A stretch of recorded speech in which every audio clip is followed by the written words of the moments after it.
And off we go. So hello everyone from St. John's, Newfoundland and Labrador. My name is Janet Herron and I am an Alumni Engagement Officer at Memorial and your host for today's event. I hope you are all well and safe as we live through and move forward these very strange days. I'm here with Dr. Patricia Dold for the fourth and final in our HSS 101 series. And our focus today is on the discipline of religious studies. I know those of you attending can't see who else is in the room for the event, but we have over 134 registrants, and right now we have over 45 attendees, and that number is ratcheting up all the time. So we're really, really pleased to see you here. So thanks for coming and spending some time with us. We are going to begin today's event with a land acknowledgement, which will be read by our guest of honor, Dr. Dold. Thank you. We respectfully acknowledge the territory in which we gather as the ancestral homelands of the Beothuk, and the island of Newfoundland as the ancestral homelands of the Mi'kmaq and Beothuk. We would also like to recognize the Inuit of Nunatsiavut and Nunatukavut, and the Innu of Nitassinan and their ancestors as the original people of Labrador. We strive for respectful relationships with all the peoples of this province as we search for collective healing and true reconciliation, and honor this beautiful land together. Thank you, Dr. Dold. At the Office of Alumni Engagement, we are focused on offering many ways for you to connect with Memorial from anywhere in the world, and we're working diligently to create opportunities to celebrate, socialize, mentor, learn, and advance both your career and improve your life. Embarking on new and exciting ways to build relationship is vital to our evolution as an institution. Memorial's alumni and friends, along with our faculty members, are our greatest ambassadors. Together, you are a worldwide community of professionals, leaders, and change makers who advance the reputation of our university, our province, and our world. Please consider getting involved with our programming. We have mentoring opportunities with 10,000 coffees, opportunities to meet up with Newfoundland and Labrador expats through Global NL, and Coastlines, our online book club, features Newfoundland and Labrador authors who are also Memorial alumni. You can find out more details about all these initiatives on our website at www.mun.ca/alumni. Thank you so much for joining us for our event today. HSS 101 is designed to introduce Memorial alumni and friends, whether they work in business, science, economics, or anything in between, to disciplines in the social sciences and humanities that offer insight on the evolution of human knowledge, where we've been, where we are, and where we're going. Just a few housekeeping issues to start. For those of you new to WebEx, there is a layout button towards the top right-hand side of your screen that gives you options on how to view today's event. So you can play around with that for a bit. A Q&A will follow today's presentation. You won't be able to be unmuted to ask your question to Dr. Dold directly, but I'll be monitoring both the Q&A and the chat functions that you see on your screen. So if you'd like to ask a question, please type it in there, and we will try to get Dr. Dold to answer as many questions as possible after her presentation. A final reminder that this session is being recorded, and you'll receive a link to the event in a follow-up email along with some additional resources and a PDF version of today's presentation. It is my very great pleasure to introduce our guest today, Dr. Patricia Dold. 17 years ago, she was a CFA from Alberta, and now she has an extended family here in Newfoundland that includes 2 beautiful grandchildren. Dr. Dold, this year, Dr. Dold is celebrating 10 years of rowing with the Royal St. John's Regatta, and when she's not on the pond or working, she is diligently continuing to learn about gardening on the Avalon Peninsula. Born, raised, and schooled in Calgary and within the Roman Catholic tradition, interesting enough, Dr. Dold opted out of religious classes as a student of St. Mary's High School. She then attended the University of Calgary and earned a BA and an MA in religious studies. Her PhD, also in religious studies, is from McMaster University. Her research interests include Sanskrit textual studies, Women and Hindu Traditions, Lived or Vernacular Religion, Feminist and Post-Colonial Critique in the Study of Religion, and Religion and Violence. Now I will turn the screen over to Dr. Dold after I load up her presentation. So just 1 second.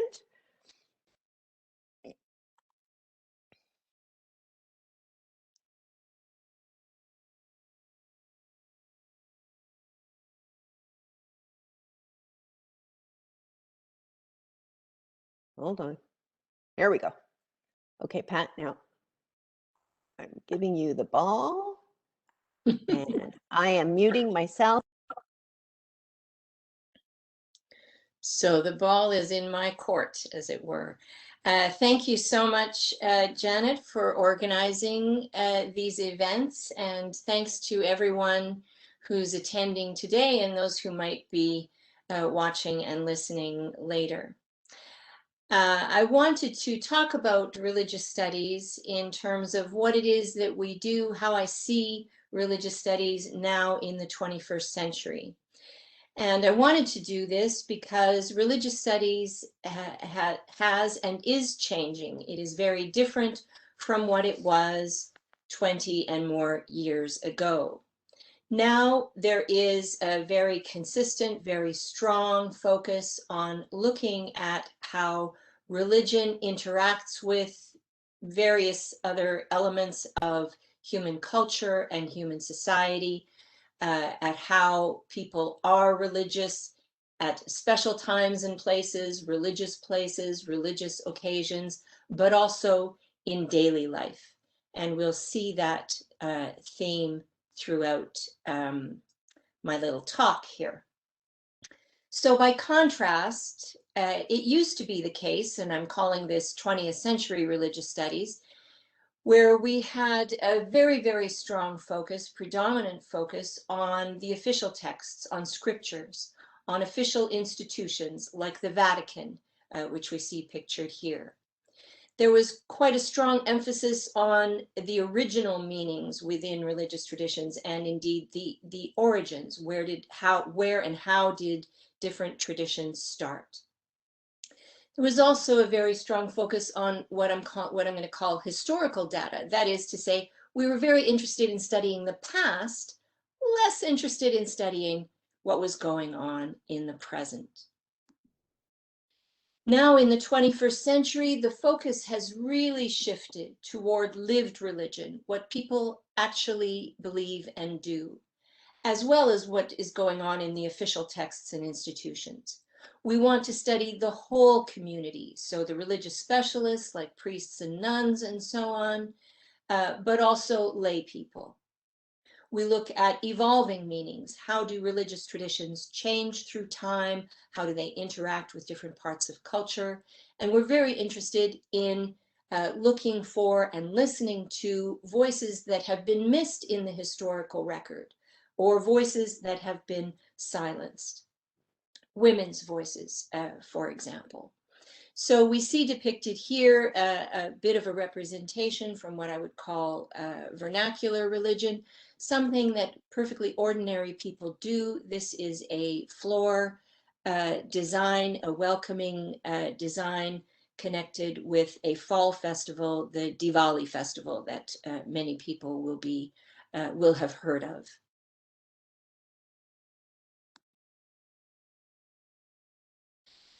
So I'm going to talk about these changes within religious studies in terms of my own experience in the discipline.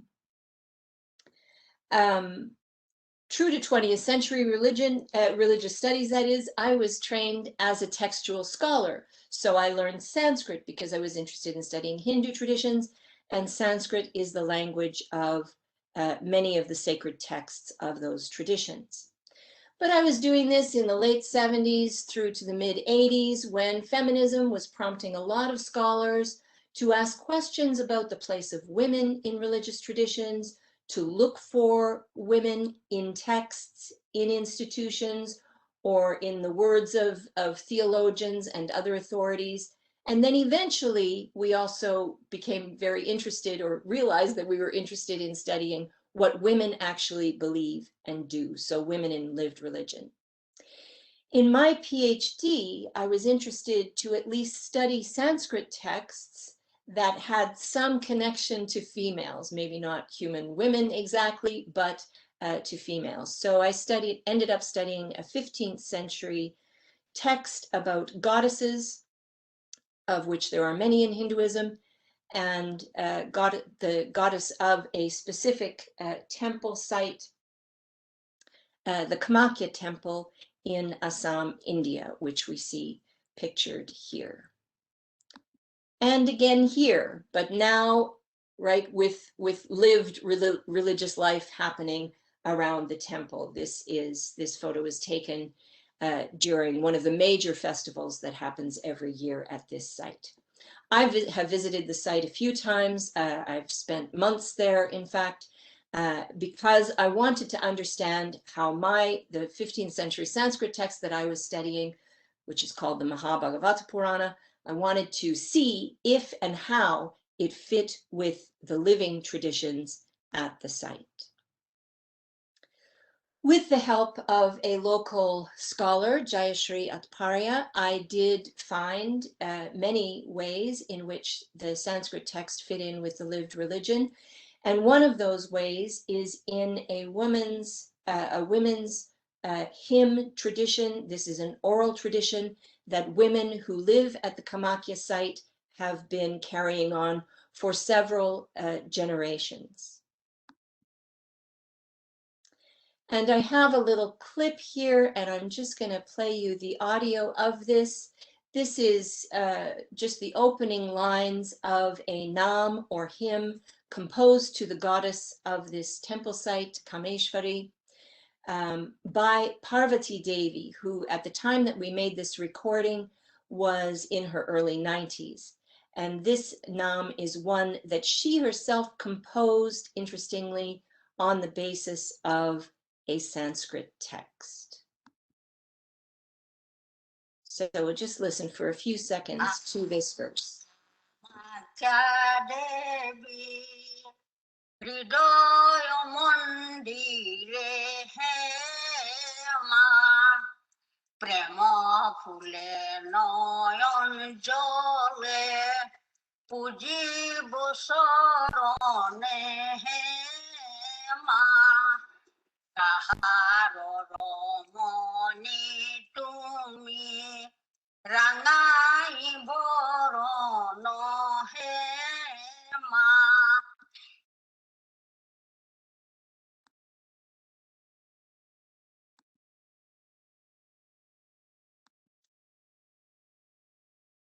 What I learned from Parvati Devi is that religion is certainly far more than the official authoritative or sacred texts of a tradition.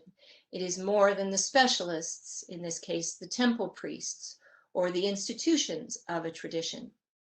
It is also what regular people believe and do, people like Parvati Devi, people like Jayashree Atparya. It is what people do on special occasions, in special places or special times, but it is also how religious people's lives are lived in regular, perfectly ordinary places and times. So women of the Kamakya Temple site, for example, were very often engaged in the work of preserving these hymns throughout their daily lives. They sang these hymns in their homes, in their neighborhoods, as well as at the temples at the site.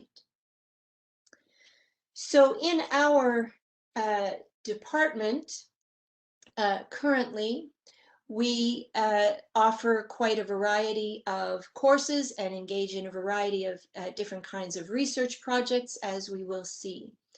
We do offer courses that focus on religious texts, but we study those texts often in terms of how they, where they came from and their original meanings, but also what have they meant through the centuries? What do they mean to people within their traditions to this day?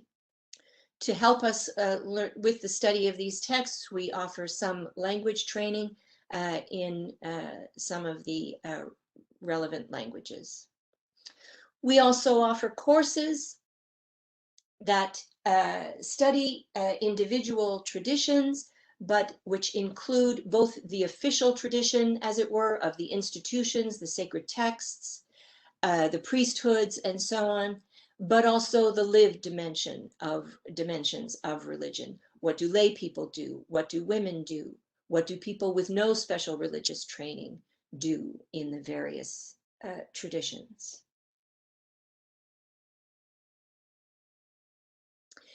Many of our courses examine religion and different aspects of culture or society. So we have a course on religion and the law in Canada, for example. Representations of Muslim women looks at how certain historical developments, Orientalism, colonialism, modern geopolitics, how these contribute to the ways in which Muslim women are presented in media and elsewhere. A course that's probably going to attract a lot of attention this fall, starting this fall, is a course on Jerusalem that looks at how Jerusalem is understood to be a sacred place for Jewish, Christian, and Muslim tradition. We have courses that look at religion and the arts. Jesus at the Movies looks at films about Jesus.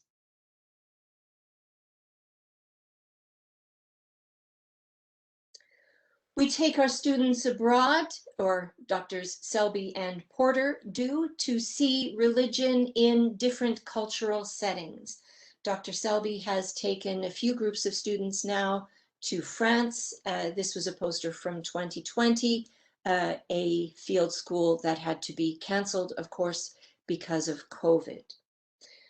Dr. Porter, whose specialization is religion and popular culture, teaches her students about religion in various forms of expression that might be surprising. So she has a course on alternative religion or alternative spiritualities. She teaches about so-called new religious movements, and she has a few courses on religion and popular culture, including religion and Disney.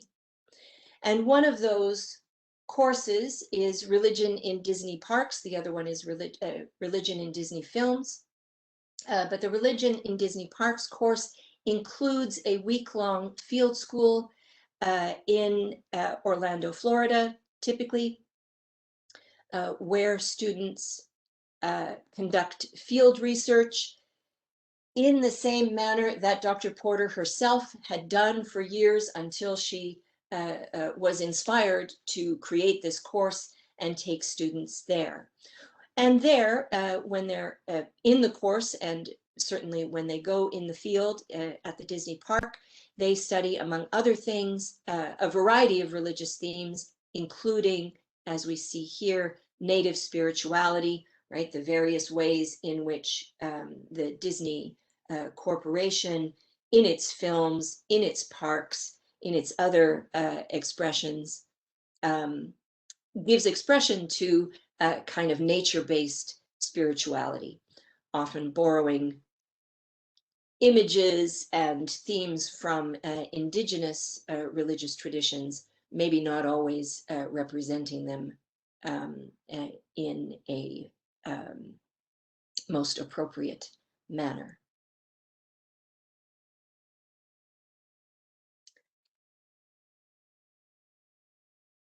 Religious studies in the 21st century is about engaging with the community directly as scholars. So, for example, Michelle Rebidoux is herself active in various religious traditions here locally, including the Anglican Church, and St. Mark's Anglican Church invited her to create these mural paintings in their church. You could go to St. Mark's if you're in town here and see them in person.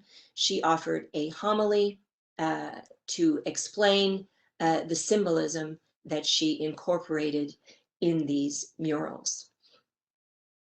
Other faculty also have projects that are collaborative with a variety of scholars involved, and also collaboration with the community.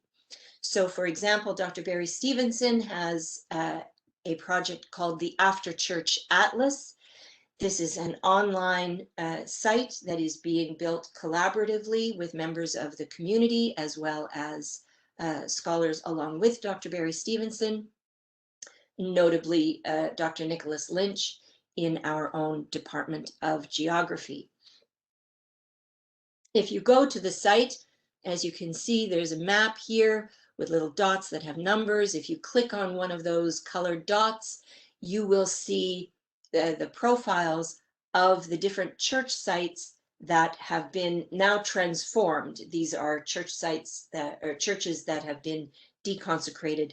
They're no longer used for Christian religious services. Some of them have become restaurants, some of them have become condominium developments, and so on. And you can see that there are a number here in Newfoundland, there are a number in the sort of eastern part of the United States and Canada, elsewhere in the States, and quite a number in Europe as well. And the site is always growing. One of the first churches that Dr. Stevenson profiled, and this is one that he did himself, was Highgate United Church. This is a church in Ontario.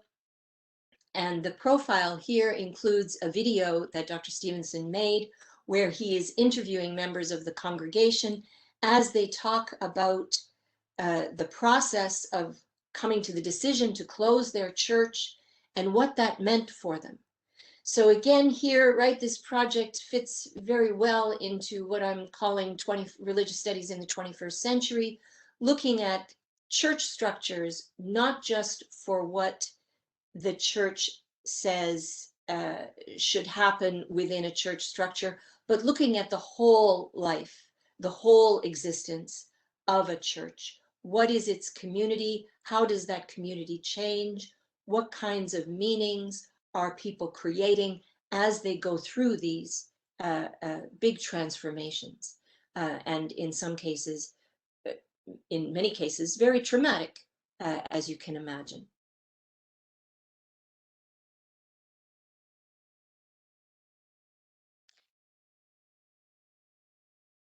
This project is a collaborative one, so the site is set up in such a way that it is easy for members of the community to make contact and indeed to contribute a profile from their own local community.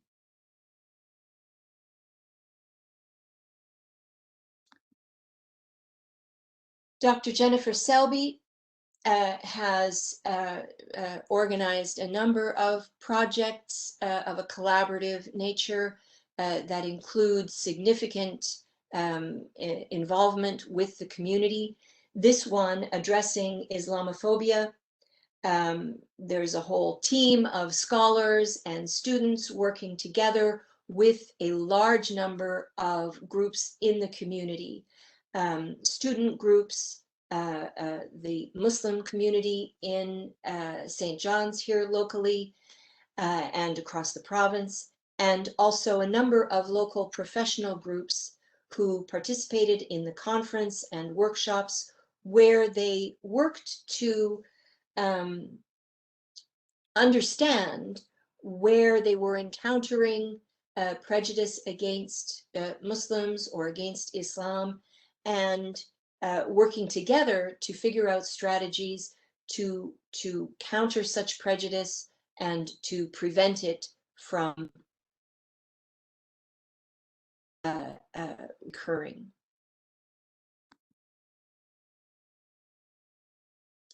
Another a current project of Dr. Selby's is the Muslim Narratives and Lives in Newfoundland and Labrador Community Project.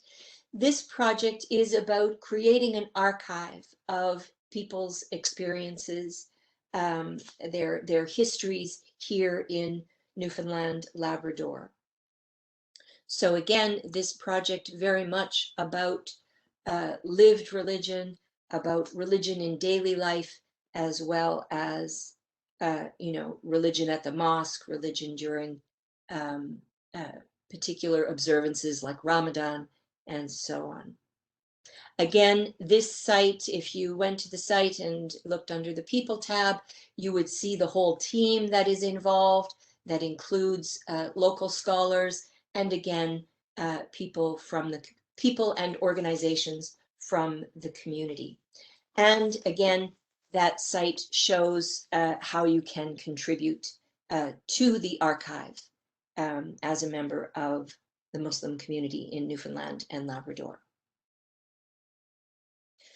My last example is one that I have been involved with as an ally of survivors of clergy abuse in this case, mainly Catholic institutions. The Pathways Foundation of Newfoundland Labrador was founded by Gemma Hickey, who's probably no stranger to most of you. Gemma created Pathways in order to provide some place for people to go when they needed resources to help them deal with abuse or the aftermath of abuse that happened in religious institutions. So Pathways tries to organize events to help raise awareness about not just abuse itself, but also the supports that are available in the community and making connections with people. One recent event that we organized together with the Religious Studies Department was this talk by Kathy Knox, where she reflected on her work as Crown Prosecutor from about the 1970s to 1990s, when she was the prosecutor in the first criminal cases against, first of all, James Hickey and John Corrigan, two priests here locally, and then also some of the Christian brothers who ran Mount Cashel. We also joined, I was asked to accompany Gemma on a trip to Rome in 2019. This was on the occasion of the Vatican's meeting on the protection of minors in the church. This was a meeting largely of members of the church hierarchy. They did hear from a couple of survivors, but not sufficient numbers, and didn't speak to the big national and international organizations that gathered in Rome to protest their exclusion, and also to mobilize media to raise awareness of the ongoing struggles, in many cases, of survivors of abuse to gain justice and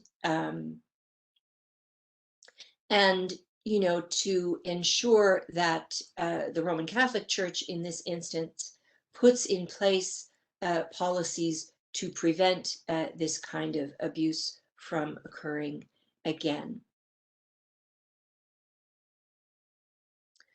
So we were in Rome for 3 or 4 days, and it was one media event after another. Gemma did, I don't know how many, 20, 30 interviews. You can imagine a very exhausting process of, remembering their own experiences of abuse, their struggle to deal with that, their struggle to get justice. And of course, we heard stories from so many survivors and learned, the efforts worldwide that are going on behalf of survivors. It's quite incredible. So to summarize what we do, of course, all of these things that I've been talking about are things that we offer to our students, as well as to the community, to the academic community, as well as to the general public. Our goals include what you see listed here. We want to teach students, of course, about the histories and varieties of religion. We want to prepare students with cultural literacy, or even religious literacy, you might call it, which is something that serves people well in quite a variety of occupations, careers, professions. I like to say, you know, if you're going to be working with people, chances are that some background in religious studies will be helpful to you at some point. We're interested in promoting informed public dialogue about religion and their place in society, and we want to advance the profession in various ways, including the good old standby of publishing books. And we have some examples here.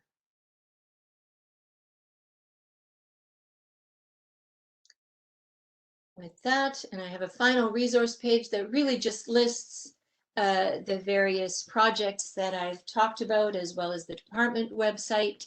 And I thank you. It's a little bit odd to talk to a computer screen, but I really do look forward to your questions, and I'm very grateful for your presence here today.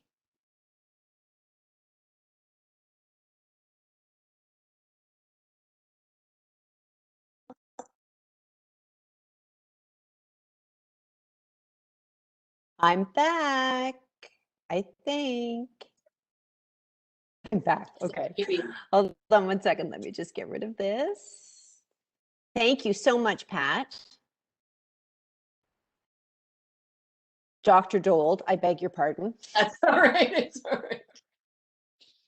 Pat and I used to be neighbors. We used to be neighbors in the Arts and Administration building. So I'm allowed to color Pat. Yes, you are. As most people are. Most people are. Yes. I'm just going to get rid of these so we can see our faces. Okay, perfect. Well, thank you for that. I think that was just, you know, it's fascinating really what you folks in the Religious Studies department get up to, and you know, how anyway, it's just we've got some questions. We don't have a lot of questions, so I do want to ask people, if you have any questions for Dr. Dold, please don't be shy. Please post them in the chat or in the Q&A.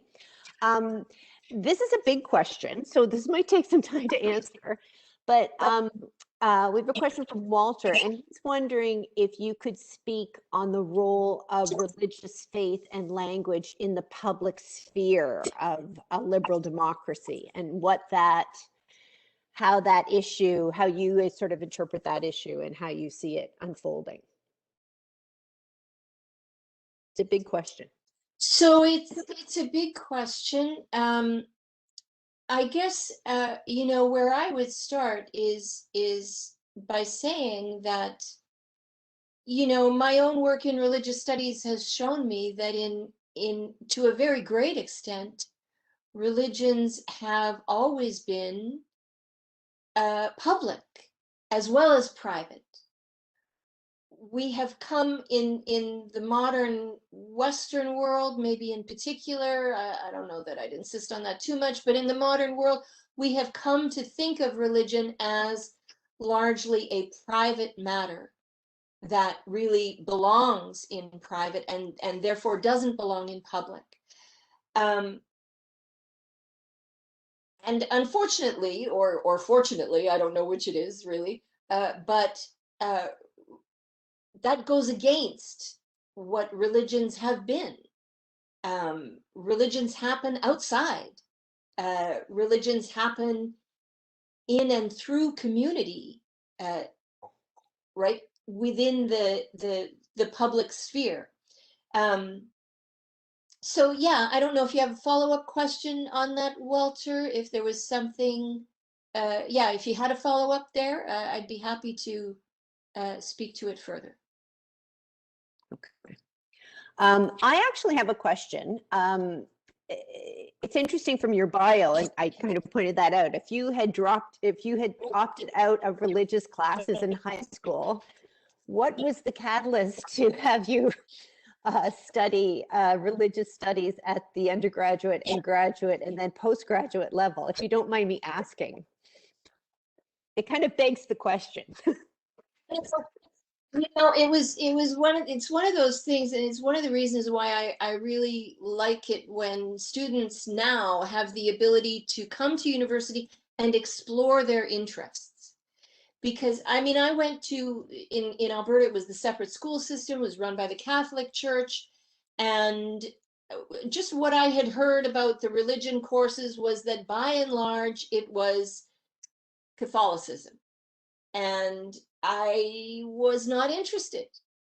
By that time, by the time I was 15, 16 years old, I had decided that, the Catholic religion was not for me. And so I had no desire to sit in a classroom, that was going to be about that. And then I was advised by a friend of mine to, take good professors at university, not courses, not subjects. And so we had, as a guest speaker at our graduation ceremony, we had Dr. Bernard Cook, who had been a Jesuit priest, had since left the priesthood, gotten married, and he was teaching at universities. And he gave a lecture on early Christianity, where he's talking about the resurrection. I'm answering this at great length here, but it's a great story. No, no, no. He's talking about the resurrection of Jesus, and he says, listen, historically, of course, we have no evidence that Jesus rose from the dead. But what we do know is that something happened to transform his followers from being dejected, from fearing for their lives, into preaching about this individual. And it blew my mind when he said that. I just thought, wow, that is amazing that you can, because I mean, my experience within the Catholic Church had not prepared me to think about religion. And there I was at university, and somebody was thinking about religion and pointing me in that same kind of direction. So I took another course, and then I took a few more, and so on and so on. That's a great story. It could be that, it could be that in a way my Catholic upbringing, in various ways, because there's a lot of ritual in Catholicism, there's a lot of iconography, so a lot of images. Maybe that's why I ended up focusing on Hindu traditions, where there's a lot of those kinds of things as well. So it just all fell into place, really. There's a question here from Jug. And he is saying, I like the outreach and the broad spectrum, they are saying, I'm going to say they, I like the outreach and the broad spectrum of the religious studies department at Memorial, especially regarding the impact of the changing face and culture of Canada. And this is another general question, but how would you suggest we continue to promote the tolerance and harmony of different religions?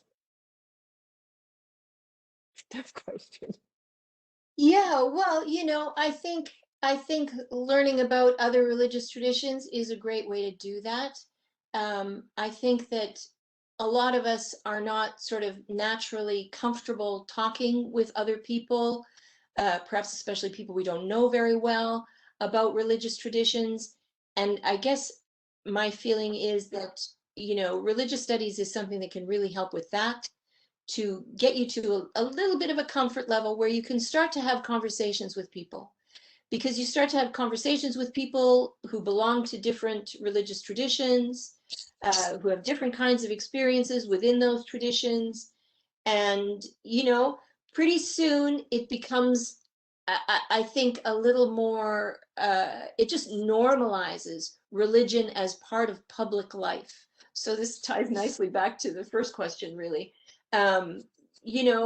Instead of, right, we've all been told, when you sit down at a dinner party, don't talk politics or religion.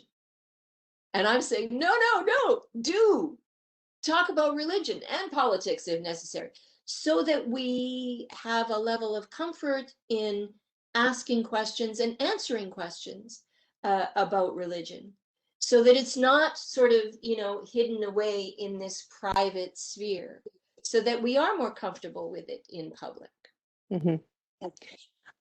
I think people would be interested to know about the languages that are taught within the religious studies department. Can you talk just a little bit, because now some questions are coming in about Dr. Rainey's work with Mandarin and what she's done with that? I'm just going to pull up some more questions. So Dr. Rainey is coming now to the end of her sort of official career.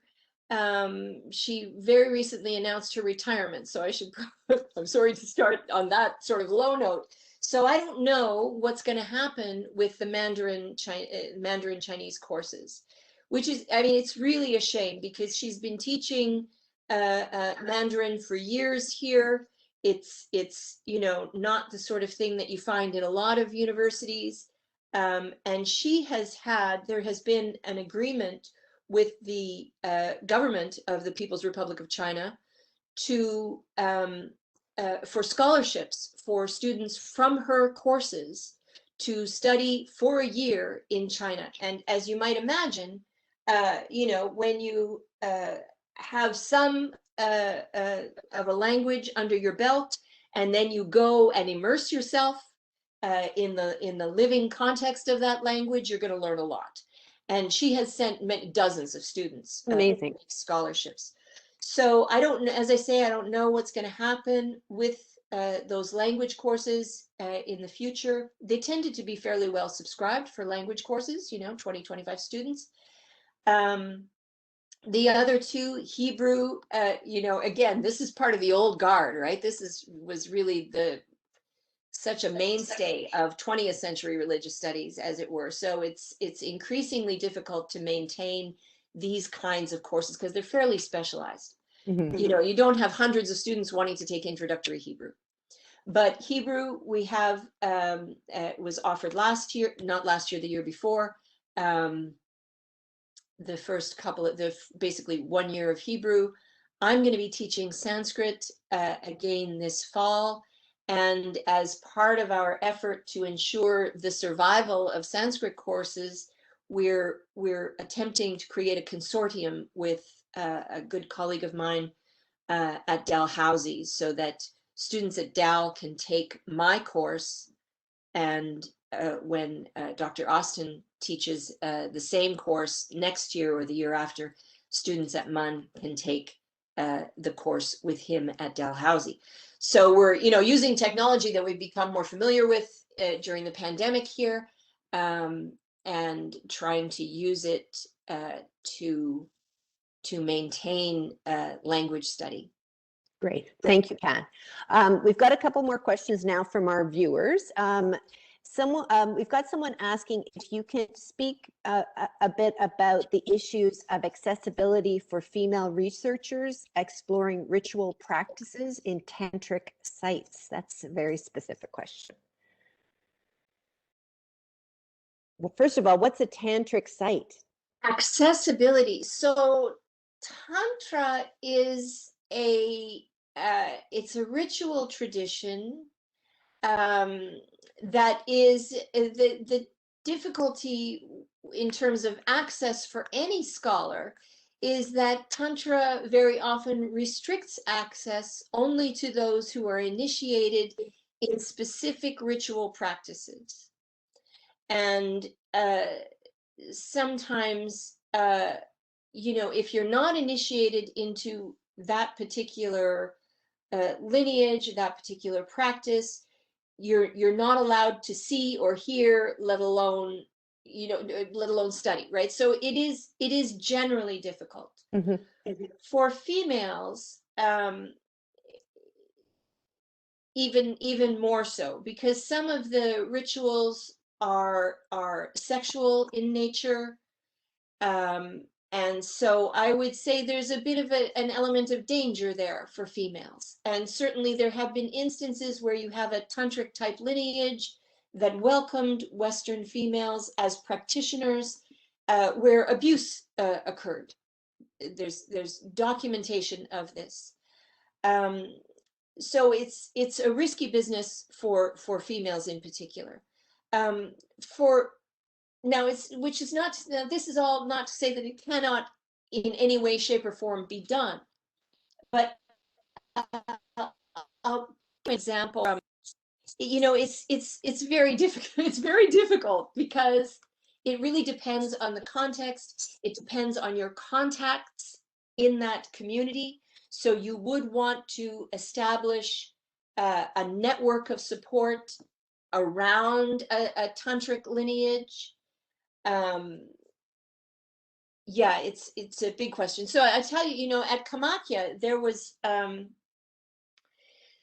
occasion where I was there, and I was told I was living in a family home with Jayashri Aparya's family.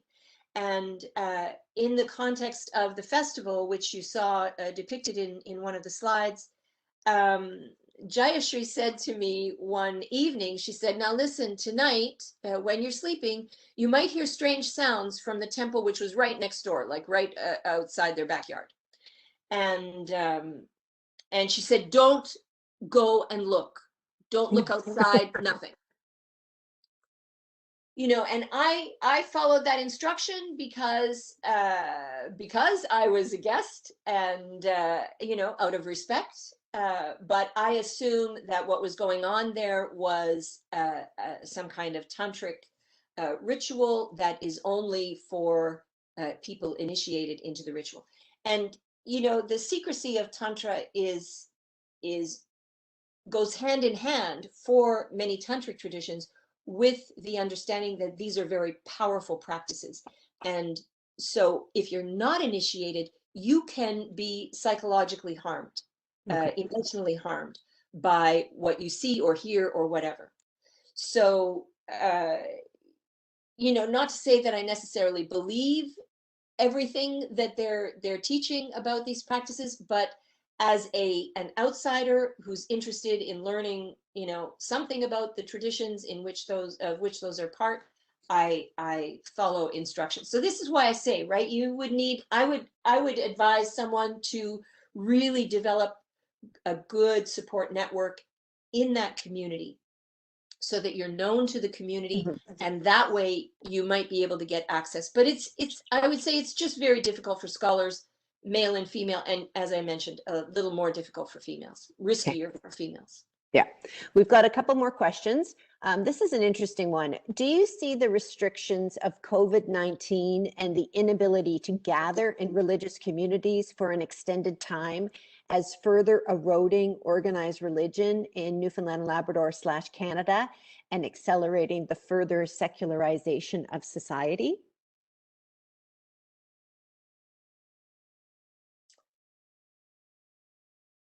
I can see the concern. I can understand the concern. I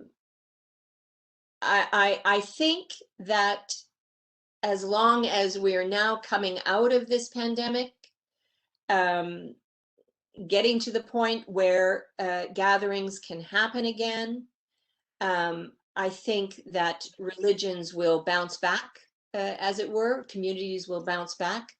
And, you know, I suspect we're going to see something of a flourishing, of a great cultural and religious flourishing when, you know, as we move out of the sort of pandemic restrictions.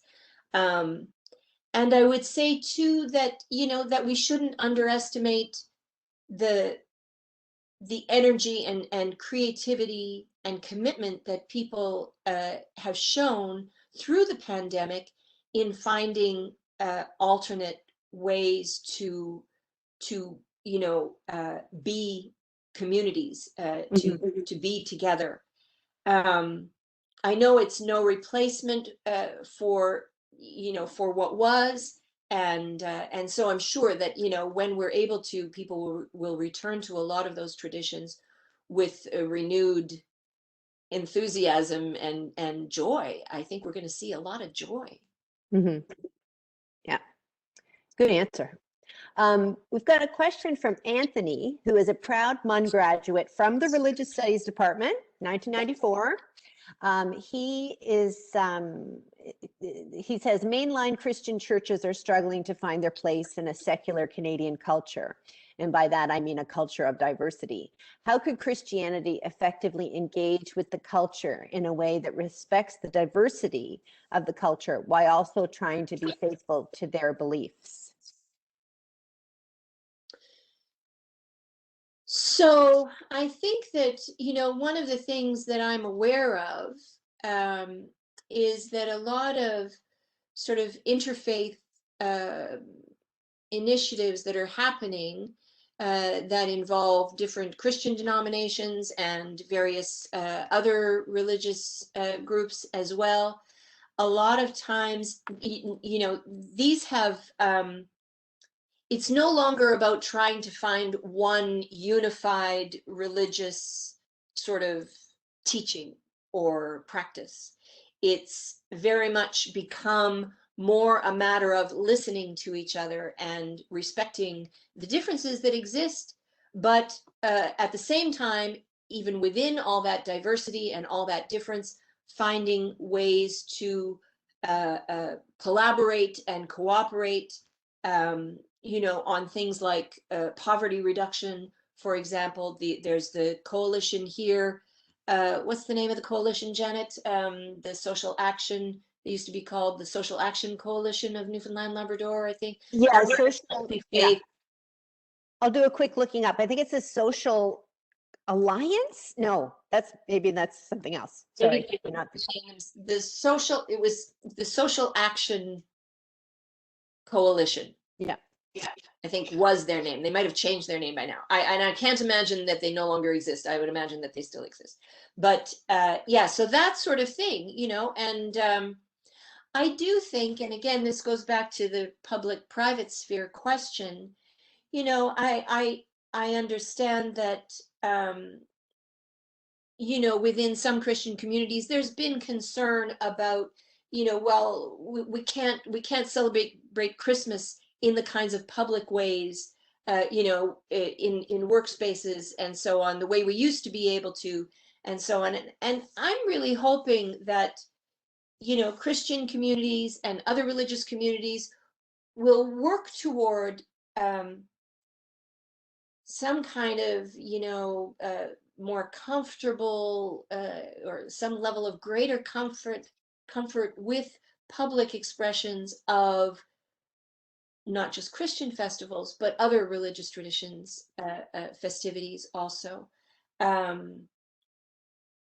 So that, for members of non-Christian tradition, for people who do not belong to Christian traditions and who, might well feel quite bombarded by Christmas, when it comes and it's sort of everywhere and the songs are everywhere, the decorations are everywhere. I mean, I think it would be, how wonderful would it be if we could get to a place in society where Christmas can be out there in public as Christmas, as a Christian holiday, without feeling oppressive to people who don't identify with Christian tradition. I don't know, maybe that's a pipe dream, but and I'm not sure what all it would take. I think it would take, our culture as a whole finding ways to acknowledge the religious holidays, the holy days. Holy day was originally holy day.